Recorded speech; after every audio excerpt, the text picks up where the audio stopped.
Oh, okay. Student affairs side of the house. Oh, great. Yeah. Yeah. Okay. Whenever you're ready. Imagine this. In a few years, Forest Essential is the go-to brand for Ayurvedic beauty and herbal beauty in the United States, and that customers are reaching for this brand for sustainability, luxury, and authenticity. Maya Angelou once said, "People will forget what you did, people will forget what you said, but people will never forget how you made them feel." So let's make consumers feel naturally beauty the Forest Essentials way.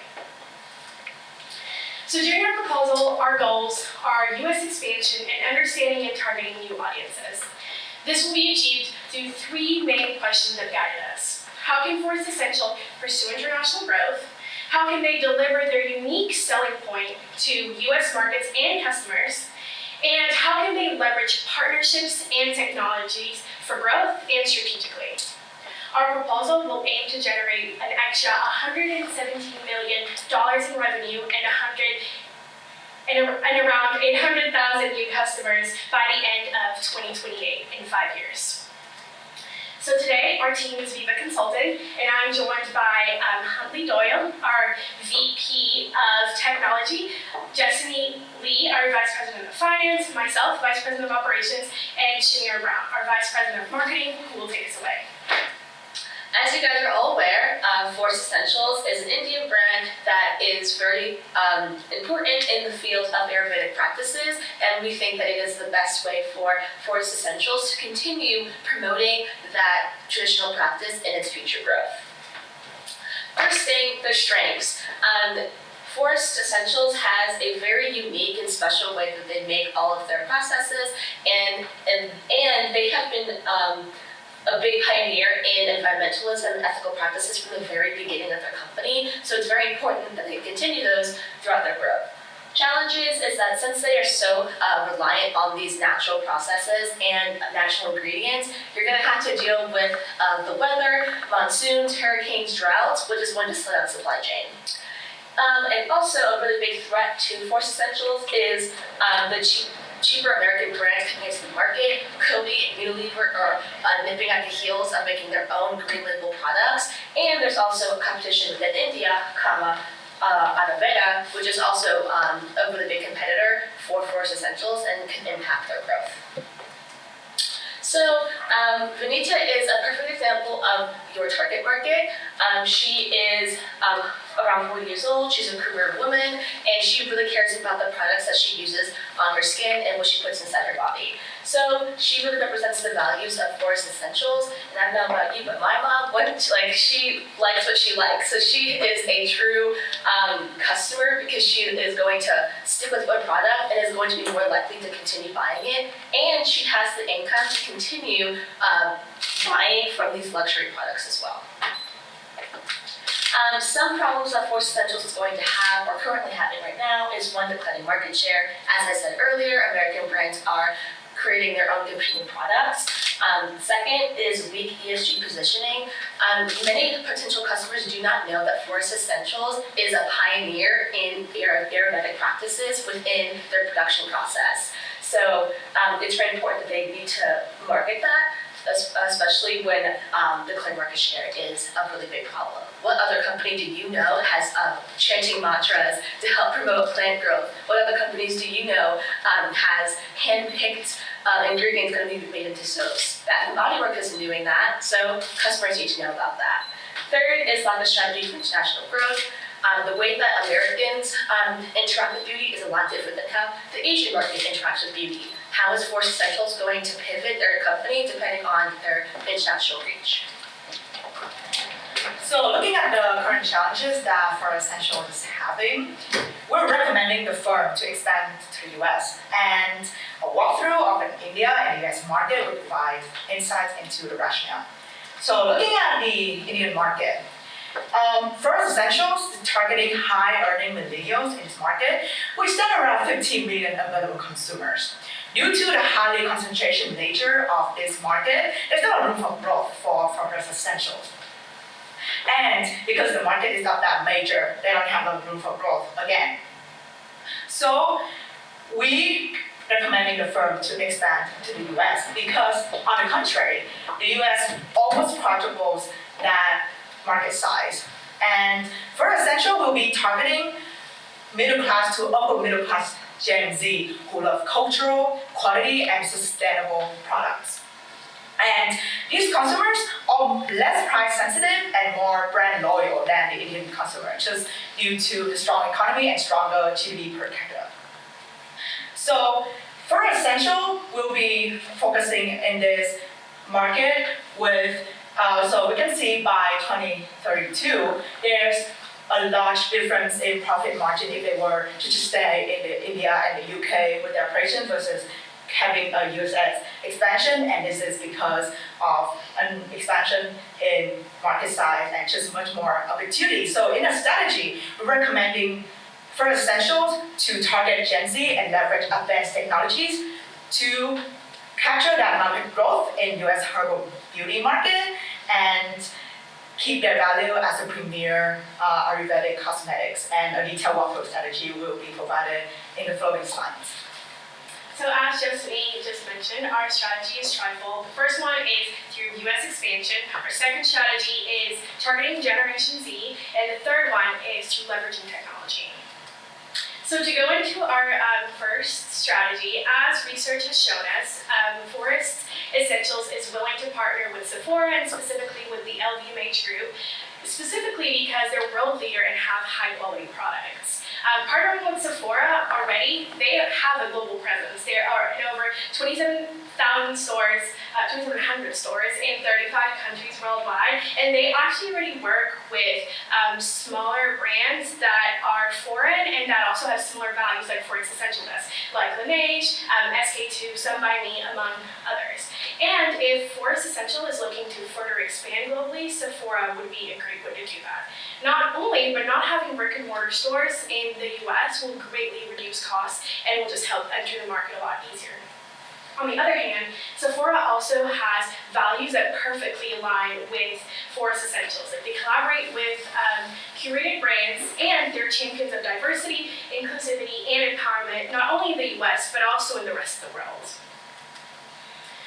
We also want to mention that throughout this process, it'll be really important for Forest Essentials to emphasize and re-emphasize their values through a lot of different ways. The first one is through intentional research prior to entering the market, further research as next steps, then conducting regular check-ins to make sure everything is aligning, and if things are not aligning, through the monitor and auditing process, implementing action plans that will help them stay true to their values, since that is so important for the brand to keep its integrity. And finally, gaining staff buy-in through education and training, specifically in Sephora, since they will be their brand champions in the US. Now, our second strategy involves focusing on Generation Z, which are the first true digital natives. Generation Z, 73% of them will purchase from companies that are considered ethical, which is exactly what Forest Essential is.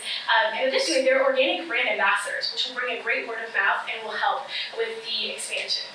Not only, but as they grow and as they grow older, their purchasing power will increase, which will help them stay loyal to the brand and keep purchasing the brand as they move along. They also are incredibly online. They have a huge online shopping experience, but perhaps most importantly, they love brands that have strong sense of story and purpose, and are committed to green practices, which is exactly what Forest Essential is. This is just we wanted to highlight a quick user persona of what this Gen Zer would look like. This is Taylor. Taylor is 23. She's an engineer. She's from California, and she is really motivated and purchases only from brands that are sustainable and that align with her personal values. And finally, also a big part of our strategy will be targeting the clean girl aesthetic trend. This is a trend on social media, mainly on TikTok, that has had over 750 million views. It's a huge market, and it basically falls around the minimalist looks and effortless looks, which Forest Essentials can very easily provide. And our final part of the second strategy is e-commerce. So 35% of Gen Z customers will purchase online and have said that they will purchase beauty and skincare mainly online. So having an online presence will be incredibly important. And not only, 93% of those said the effectiveness of an interactive website will be really important to educate the buyers on the product. So creating dynamic platforms and an updated website will be essential, but also investing in social media platforms and revamping the strategy and the platforms and how they go about it for a US-specific website. But also, the most important part of the e-commerce strategy is successfully sharing their sustainable and current practices, which now Huntley, our VP of Technology, will go into. So one of the biggest things that we want to focus on in Strategy 3 is leveraging technology. Blockchain is currently very implemented in the protection of payment information. However, it also has the ability for tracing and tracking, and so because your product is already very sustainable, we want to be able to show that. And so we'll be using technology with blockchain to really show and emphasize the tracking of each of those products. With this, we'll also be using chatbots on the website. So currently you don't have a customer support option, so these chatbots will act as that, and they will also be able to give you preferences for the customers as they expand upon what their needs are, so that we can match them best with each product. We will also be looking at implementing virtual reality onto that website. Here is where you will be seeing all of those specific Indian cultural things that we really want to emphasize in your product. So this is the fermenting process, the mixing process, and also the hand picking process, just so we can emphasize those cultural aspects through virtual reality without having them to actually go to India. We'll also be working with data analytics, so this is where we can see those trends and behaviors that we are seeing in the US market, and then as we see those come in, we can see what's working well and what's maybe not working, and match it to best enhance performance over time. Third, we wanted you to scan this QR code real quick.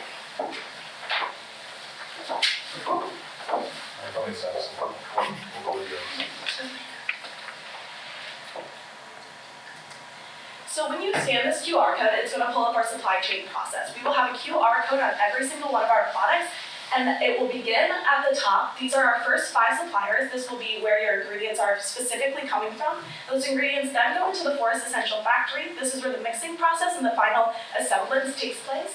It then goes through DHL. This is our the supplier we will be using as we transfer our goods to the US. And lastly, we will have all of this in store at Sephora, and that's where you will pick up your product. We want to be able to show just how reliable this process is and really want to show our sustainability, since that is what we are best at. And so doing this enhances the competitive advantage. You can also click on each of these icons. When you click on the icon, it will bring you to this virtual reality place. So with the virtual reality, we will have not only the fermenting ingredients, we will also have the picking of saffron and the mixing ingredients and changing mantras, so that we can emphasize that Indian culture, because that's a very big aspect of this case, that we do not want to lose the value that we gain in the Indian culture. So we just want to be able to really emphasize that. Moving on, we'll go through implementation. So this is just a quick outline of what our strategy will look like. We will first start with our business planning, then we'll move into legal and compliance. From there, we will be working with Sephora to just outline our specific logistics as well as onboard their staff so they know how we would best like the marketing to look. And then lastly, we will move straight into that product launch. Through this entire process, we will be having our technological development, as the website will be a little bit faster, as it's more of a quick thing that we have already done, but with that virtual reality, it will take closer to 24 months. Lastly, we will be looking at our next steps. One really big thing is unifying those market strategies. We do not want us to be separated in our 2 strategies between the Indian consumers and the US consumers, because it will really just pull away from those values. So by really unifying it across the board, we can really watch and make sure that everything is happening the way we want it to happen. With this, we'll also be looking into partnerships for technological development. Technological development is very expensive and it's also very complex. And so being able to form a partnership with someone who has already done it or has expertise in that field will not only cut costs, but will also allow us to focus on value operation rather than focusing specifically on how to get the technological development to work with our current strategy. Lastly, we are making sure that we are looking at our data analytics to check our product proposition in the US. So this is important just because we want to make sure those preferences don't de-align, and making sure that we can emphasize which projects are doing well and which ones are maybe not. Lastly, we just want to go back to this executive summary. As you can see, we have walked through each of our key questions and each of our recommendations, which does include that US market expansion, targeting the Gen Z operation, as well as implementing technological advancements, which in the end will generate you $117 million of revenue, along with 800,000 new customers. And this will just be able to really implement and grow. So whether you remember what we said today or what we did, we hope you understand and feel the amount of hope that we have in moving your business forward and propelling you through with focusing on Gen Z and the US market. Thank you, and please let us know if you have any questions. Thank you, Team VIVA. We've got 10 minutes for questions. We can start that now. How will the, so now you want to expand into the US, there's a lot of Sephora stores across the US. How will you maintain the quality of this material? Because you were able to maintain the quality of the material when you're staying in this one place, but now expanding and shipping, how would you maintain the quality? Or do you have any concerns about that? We do have this slide. So one of the biggest things is we do not want to lose that quality. And so a really large part of this is going to be an audit process. And so when you're working with DHL, they're a carrier who has worked with a lot of these brands, and a lot of them are built around the sustainability. And so personally, I do know that they have a pretty complex audit process. And so with that's how we're going to make and ensure that the shipping process goes smoothly. We also will be making sure that each of those contracts are really worked out so that risk-wise, we know whether we're taking the risk for the products and shipping or whether the risk is going to be on them throughout that process. And so that will be able to outline whether we will have to pay to make up that difference or whether they will have to pay to make up that difference. We will also be auditing each of those Sephora stores just to see the way their marketing works. Most times when you walk into a store, it's a lot of word of mouth or things they have heard, so it's less on their specific marketing strategy. But we do want to ensure that each of the product boxes and what marketing we are doing online is still the Indian value. So we don't want to change the way the product looks, and we don't want to change what the wording is and things like that, because that will really pull away from what we've already created. And then with that, just really exploring that e-commerce centralized place. They already do have e-commerce in the UK, and so we were able to see the way that they were able to keep those Indian values but emphasize them in the UK. And so doing a similar thing to that in the US we feel would be very beneficial. And then is the plan to launch in a certain percentage of Sephora stores? And which ones would you be focused on?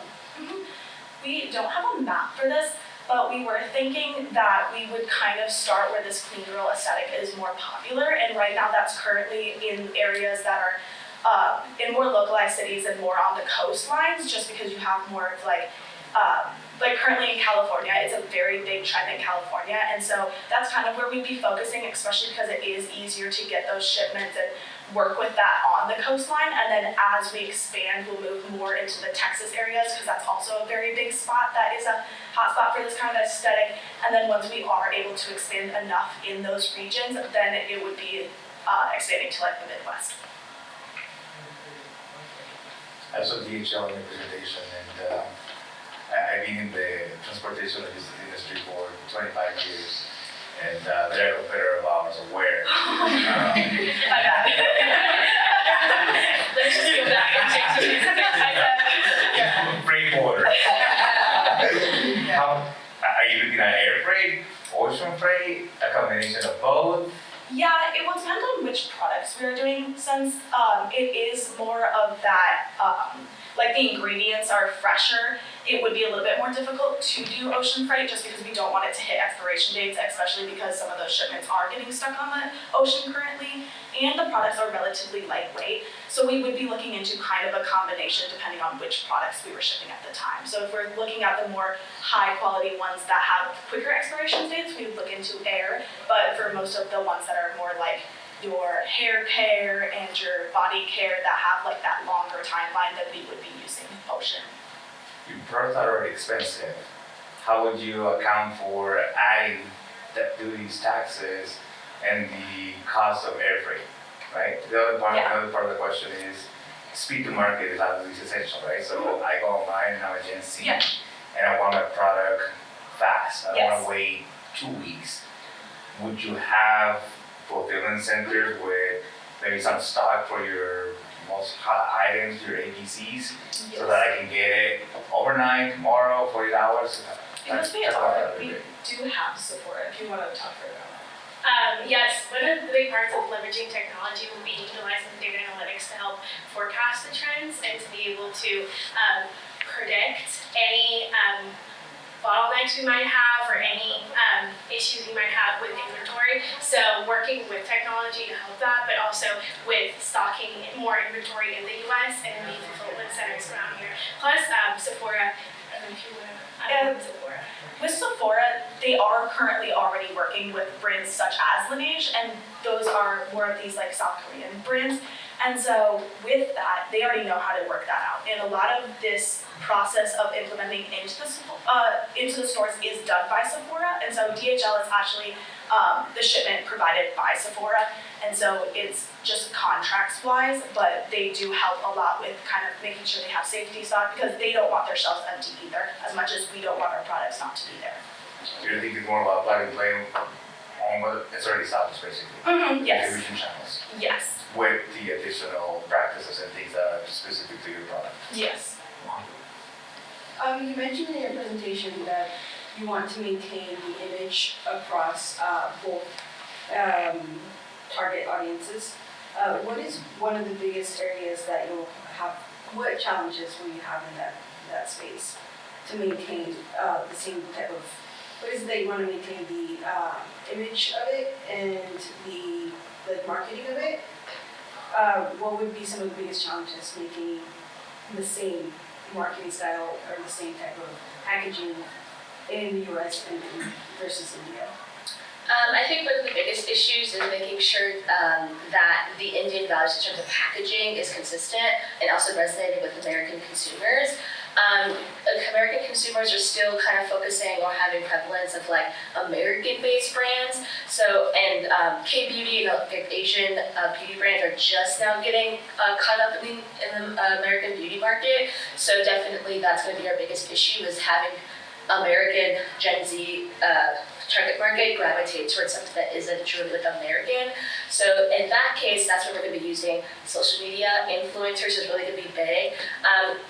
Mostly to kind of encourage them to buy an Indian-based product, kind of using a diverse amount of people. So that's not just showing Indian influencers using Indian products, kind of showing a whole variety of diversity to show this is for everyone. This could be taking care of all of your skin issues, X, Y, and Z. You should consider buying this product. So Yeah, and I just want to add into it. So I think it all comes down to education. And what I like is that when I saw on the graph of projection of US herbal beauty market is on the rise, CAGR is like 10%.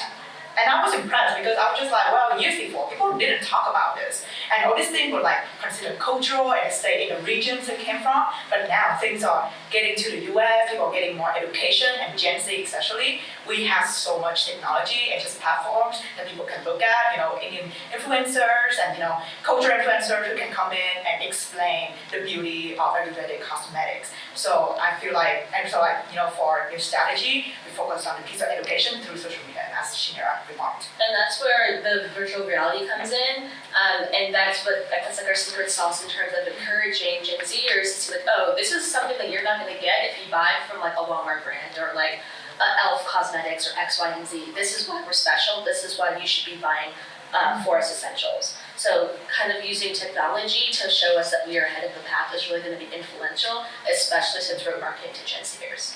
And not only to add to both the points, Gen Z, according to our research, is one of the biggest generations that is open to changes and that are open to trying new products, which a lot of generations in the past have been set in their ways. Not it's just the way of the world, and with globalization and with social media that has helped a lot, which is why we chose to focus on this market specifically, because there are so many opportunities and they're so young, so they can help grow along with the brand. If you start buying a makeup, like a foundation at like 20 years old, you're most likely going to continue using that until you're 40. So that lifetime value is what we're looking for, and that's what we're staying in Gen Z. Why the US? I'm Oh, sorry. go ahead. Why the US and not Europe? I mean, are Gen Zs in the US different from Gen Zs in Europe? Because obviously, in terms of economics, both markets are fine, right? I mean, when it comes to the US versus the UK, and we understand that for Essential already have UK stores, but according to their strategy, at least remarked in the case, they only have UK only stores. And the strategy, as they remarked in our research for the company strategy, they want to expand to the US and other regions of Asia, such as Southeast Asia. So just based on the company strategy remarked in just this time, we already move with that. But when it comes to US and UK, in the US, there's just a culture of, Gen Z is spending money on this kind of product. There's just such an emphasis on spending money on products that, focus on the I of the ESG, which that's all what First Essential stands for. Thank you. So it's all the time for questions, but